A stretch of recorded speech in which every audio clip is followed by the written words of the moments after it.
এরা চায় ইসলামী শাসন, তারপর এদের শেখানো হয়েছে, লোভ দেখানো হয়েছে তোমরা বেহেশতে যাবে, বেহেশতে গেলে ওখানে ৭২টা হুর পাবে, ওদের সঙ্গে অনন্তকাল সঙ্গম করবে, এই লোভ।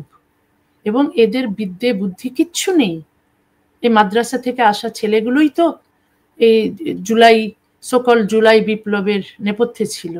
আপনি কি আওয়ামী লীগকে বাংলাদেশের রাজনীতিতে আবার দেখতে চান? নিশ্চয়ই। কোন দলকে আমি ব্যান করার পক্ষপাতী নয়, একমাত্র জামাতকে ব্যান করার পক্ষে। হ্যাঁ, আমি এই যে বলছি, একমাত্র ধর্মভিত্তিক রাজনৈতিক দল ছাড়া। জি, কিন্তু আওয়ামী লীগের কর্মকাণ্ড তো নিষিদ্ধ করে রেখেছে। সেই ক্ষেত্রে বাংলাদেশে যে একটা একটা সেকুলারিজমের কথা বলা হয় অন্তত কাগজে কলমে, সেটি কি হবে? দেখুন, আওয়ামী লীগের একটা সুযোগ ছিল, শেখ হাসিনা কিন্তু ভোট পেয়েছেন একসময় ৭২-এর সংবিধান ফিরিয়ে আনবেন বলে, কিন্তু আনেননি। কিন্তু তিনি, তার একটা সুযোগ ছিল যখন তিনি প্রচন্ড জনপ্রিয় ছিলেন, তখনই কিন্তু ধর্মনিরপেক্ষতা ফিরিয়ে আনতে পারতেন। সেটা আনেননি, সেটা তার ভুল, সেটা তার ভুল। তিনি নিশ্চয়ই এখন বুঝতে পারছেন ওইসব এত মসজিদ থাকার পরও ৫৬০টা মডেল মসজিদ করে এই ধর্মান্ধদের মন জয় করার চেষ্টা তার করা উচিত হয়নি। নিশ্চয়ই বুঝতে পারছেন। ওই থেকে শিক্ষা তো আরো অন্যান্য রাজনীতিবিদরাও নিচ্ছেন এখন, যে কত বড়, মনে হয় নিচ্ছেন। নিশ্চয় নিচ্ছেন। আমি যে বিএনপির একজনকে দেখি, প্রায় আমি তার মানে বক্তব্য শেয়ার করি, তিনি ওই যে ফজলুর রহমান, তিনি তো বঙ্গবন্ধুর পক্ষে, মুক্তিযুদ্ধের পক্ষে। তিনি যেভাবে জোর গলায় কথা বলছেন, আমি তো কোনো আওয়ামী লীগের কোনো নেতাকেও এত জোর গলায় কথা বলতে দেখি না। তার মতো লোক যদি আরো তার মতো রাজনীতিবিদ যদি আরো থাকেন, তাহলে আমার মনে হয় দেশের উন্নতি হবে। দেশের রাজনীতিকরা যে ভুলটা করেছেন সেগুলো আর করবেন না। এই জামাতে ইসলামী, শিবির, এদের যেন আর সুযোগ না থাকে মাথাচাড়া দেওয়ার। জি, আপনি দেখুন, ধরেন কেউ কি কল্পনা করতে পেরেছে যে ডক্টর ইউনূসের মতো লোক জামাত ইসলামের উপর নির্ভর করবে? আলী রিয়াজের মতো এরকম এত ব্রিলিয়ান্ট মানুষ, হ্যাঁ, জামাত ইসলামের সার্ভ করবে? কেউ ভাবতে পারেনি, কেউ ভাবতে পারেনি। আমরাও অনেকেই, মানে অধিকাংশ লোকই ভাবতে পারেনি। আমার মনে হয় না যে খুব কম সংখ্যক লোকও ভাবতে পেরেছে। আলী রিয়াজকে আমি জানতাম, ওর বড় ভাইকেও আমি খুব শ্রদ্ধা করতাম, কিন্তু আলী রিয়াজ যে এইরকম করবেন এটা ভাবতে পারিনি। ইউনূসের সঙ্গে আমার দেখা হয়েছিল, ডক্টর ইউনূসের সঙ্গে, কিন্তু ভাবতেও পারিনি যে তিনি একদিন এই জিহাদিদের হাতে হাত রেখে দেশ চালাতে চাইবেন। আপনি লিখেছেন যে তারা আপনার দেশে ফেরার ব্যাপারে আপনার দেশে যাওয়ার পক্ষে ছিলেন, তাই না?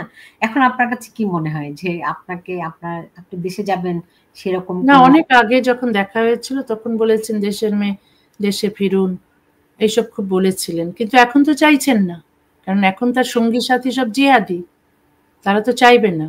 আমাকে যদি চেষ্টা করেছেন যাওয়ার? আমি না, একটু প্রশ্নই ওঠে না। না, যারা আমাকে খুন করতে চায় তারা এখন ক্ষমতায়, এবার চেষ্টা করার কিছু নেই। আমাকে তো ওই খালেদা হাসিনার সময় যেটা হয়েছে, আমার পাসপোর্ট রিনিউ করে না, বাংলাদেশের পাসপোর্ট যেটা, সেটা রিনিউ করে না। যেহেতু বাংলাদেশের পাসপোর্ট রিনিউ করে না, আমার তো বিদেশি পাসপোর্ট নিতেই হয়। সে বিদেশি পাসপোর্টেও বাংলাদেশের কোনো ভিসা দেওয়া হয় না, কোনো সরকারই দেয়নি, না খালেদা জিয়া না হাসিনা। এই যে কোন সরকারই আপনাকে ধারণ করতে পারেনি, এর মূল কারণ কি মনে হয় আপনার? মূল কারণ তারা যেহেতু ধর্মান্ধ মৌলবাদীদের সঙ্গে আতাত করে, তারা যেহেতু তাদের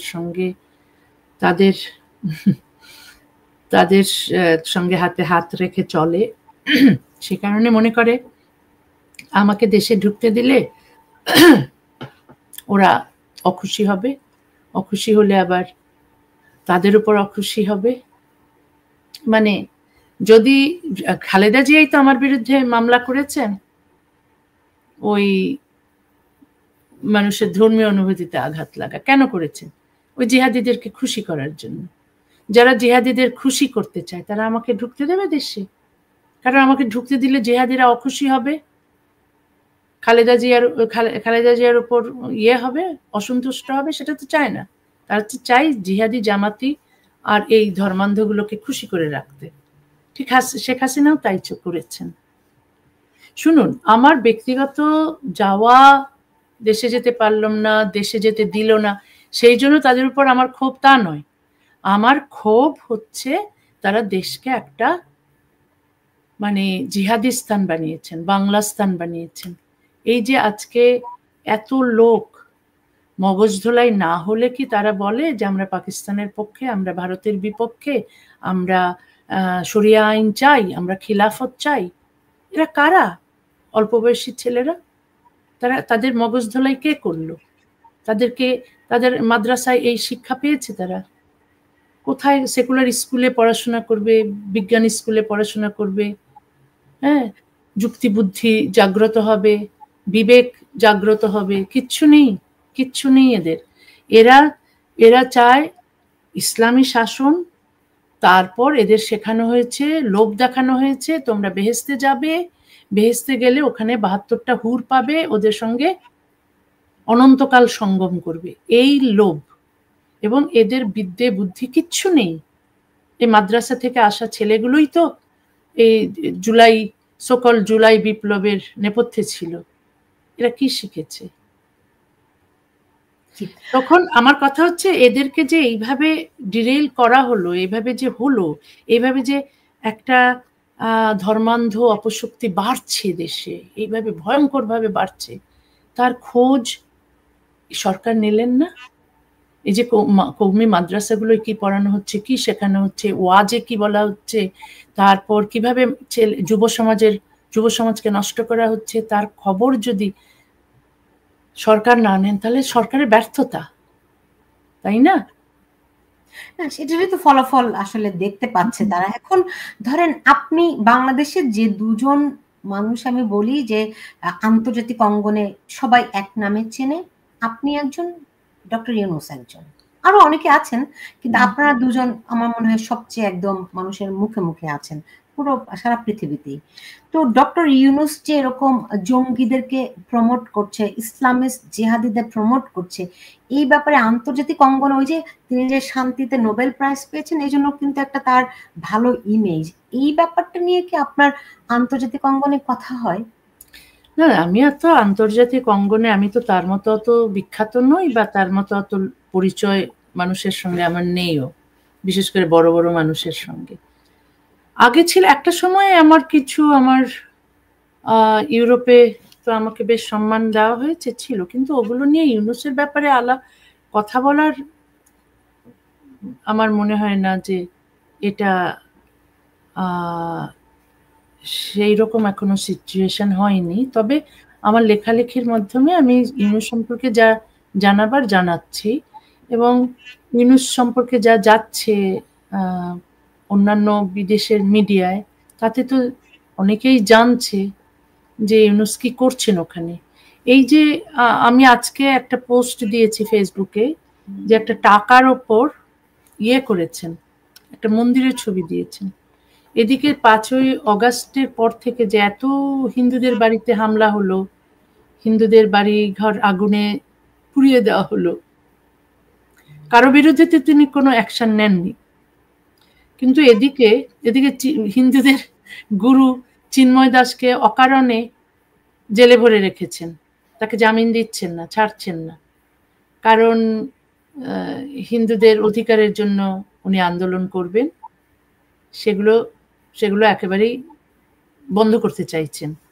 কিন্তু উনি একটা মন্দিরের ছবি ছাপালেন একটা টাকার মধ্যে, 20 টাকার নোটে। কেন? ওরা মানুষকে দেখাবে যে দেখো আমরা ধর্মনিরপেক্ষতায় বিশ্বাস করি। ধোঁকা দিতে তিনি অভ্যস্ত, আমার মনে হয় ধোঁকা দিতে অভ্যস্ত। গ্রামীণ ব্যাংকে যখন যারা সুদ দিতে না পেরেছে যে মেয়েগুলো, তাদের তো বাড়িঘর তিনি ভেঙে নিয়ে চলে এসছেন না, কিন্তু বাইরের মানুষকে বলেছেন তিনি গরিব মানুষের খুবই উপকার করছেন। সবাই তো ভেতরের ঘটনা জানে না, সবাই তো আর জানে না হিন্দুদের উপর কত অত্যাচার হচ্ছে, এবং তিনি একেবারেই এই জঙ্গি জিহাদিদের বিরুদ্ধে কোনো অ্যাকশন নিচ্ছেন না, কিন্তু একটা মন্দিরের ছবি ছাপিয়ে দিলেন। এর হচ্ছে জুলাই যেরকম ধোঁকা দিয়েছিল ওই জিহাদি জামাতিরা, এভাবেই ইউনূসও ধোঁকা দিচ্ছেন মানুষকে।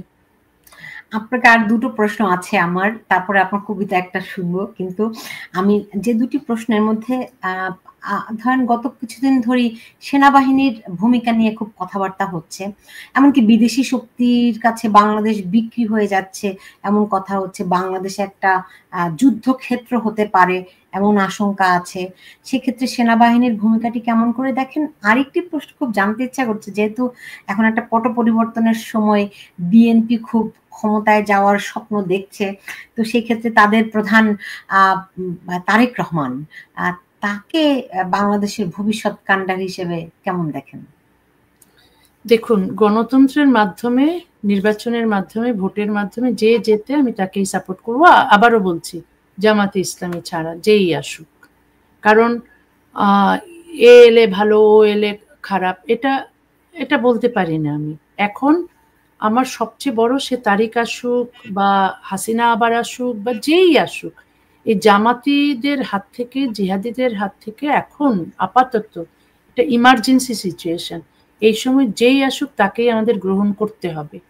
তারপর তো ভালো না করলে 5 বছর পর তো পরিবর্তন হবে। এইরকম নয় যে অনন্তকাল হাসিনা যেমন চেয়েছিলেন তা থাকা উচিত কারো।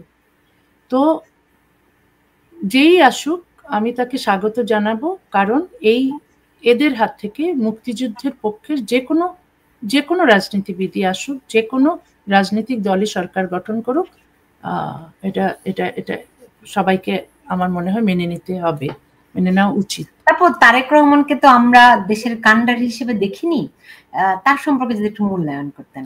আসলে আমি তো আর তারেক রহমান সম্পর্কে অত কিছু জানি না, তবে আমি যেটা বললাম যে উনি যদি মুক্তিযুদ্ধের পক্ষের থাকেন, আমি তার সম্পর্কে শুনেছি তিনি নাকি প্রচুর দুর্নীতি করেছেন, প্রচুর দুর্নীতি করে প্রচুর টাকা পয়সা তিনি নিজের জন্য নিয়েছেন।